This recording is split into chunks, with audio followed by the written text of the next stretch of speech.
Gusto ko bigay yung pagkakataon kay Professor Tonton na gabayan yung mga tao kasi ang nagsalita about that laway and pao, hindi, laway specifically ay parang pruweba bilang pagsisinungaling.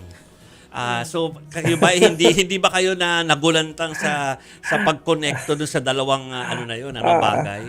actually, marami na mga kabalbalan na mga lumalabas sa bibig ng mga tao na hindi ko alam kung supported yan ng teorya sa medisina. Naglabas na yata kanina si Representative Janet Garin ng pahayag tungkol dyan Mhm. na kapag naglalabas ang laway mo, ikaw nagsisinungaling. Parang ano yun, unang-una, ano naman ang pagsisinungaling na sasabihin ng isang opening statement? Mhm. Hindi naman naglalahad ng facts, naglalahad ito ng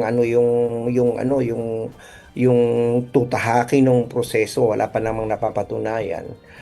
Sa totoo lang, marami talagang mga kababalaghang nangyayari dito sa impeachment na ito. Katulad, for example, ito na lang, mga senador, katulad ng isang senador natin, si Senator Robin Padilla, hinahanapan ng original na kopya ng isang live stream na video na hinahanapan sino ba kumuha niyan, sinong cameraman, para bagang live stream yan.